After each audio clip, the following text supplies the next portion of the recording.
J'apprécie énormément les efforts d'abord des enseignants qui se sont donnés pour transmettre ces compétences à ces enfants, entre autres en électronique, en nutrition, en anglais, mais aussi en agro-vétérinaire.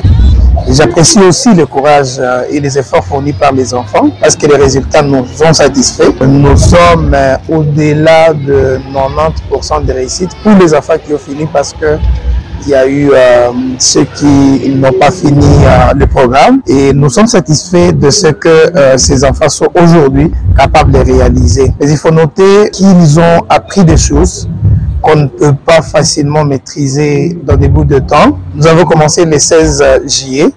Vous comprenez que le temps ne peut pas permettre, par exemple, à ceux de l'électronique de beaucoup maîtriser pour ce qu'ils ont appris. Voilà pourquoi nous avons mis un programme de suivi pour nous rassurer que les enfants sont déjà à mesure. Pendant toute l'année scolaire, on sera en train de les accompagner gratuitement pour savoir qu'ils sont en train de s'améliorer en attendant la prochaine édition de l'année suivante. Je suis satisfait, l'objectif a été atteint parce que le souci pour moi, je veux contribuer à la sensibilisation, la vulgarisation de l'entrepreneuriat, l'autoprise en charge.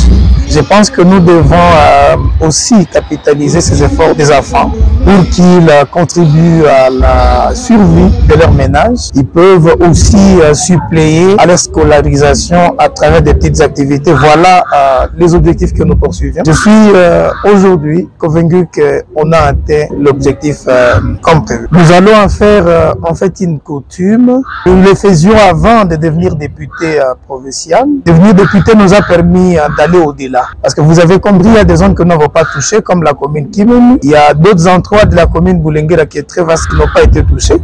Nous sommes dans l'obligation de reprogrammer. La même chose pour l'année suivante, et ainsi de suite. Les enfants qui ont été avec nous dans un département cette année ne suivront pas la même formation l'année prochaine. On aura à ouvrir de nouveaux départements pour les améliorer à autre chose. Et ceux qui n'ont pas eu l'occasion pour cette formation, ils devront attendre maintenant l'année prochaine pour remplacer dans les départements-ci les enfants qui viennent d'achever le programme. Nous avons commencé avec 3630 quelques enfants et nous avons constaté un abandon du côté de l'art culinaire parce que c'était le département qui en comptait plusieurs.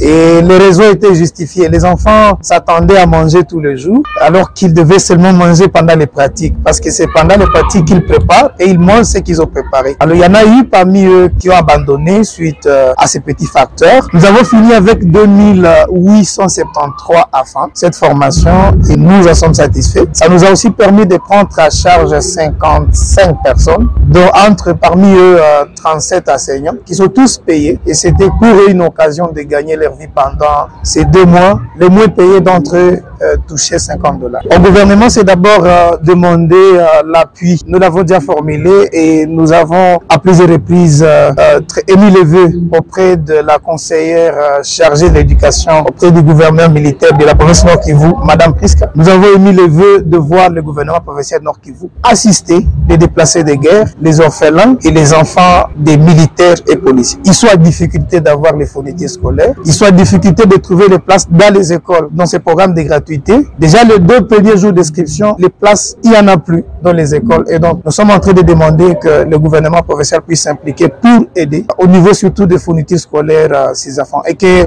pour les parents, la ville de Butembo, c'est une ville commerciale. Je sais qu'il y a plusieurs parents qui se retrouvent grâce au commerce, de penser aux orphelins et aux enfants qui ne peuvent pas avoir quelqu'un pour leur acheter un stylo. C'est le message que nous avons passé par les cadeaux que nous avons remis aujourd'hui. Si chaque parent pouvait acheter un stylo à un enfant qu'il ne connaît pas, un cahier, on pourrait suppléer. Parce qu'il y a des enfants aujourd'hui qui n'ont pas ni uniforme, ni stylo, ni cahier, ni cartable, et qui vont reprendre l'année avec les anciennes fournitures qui sont déjà usées.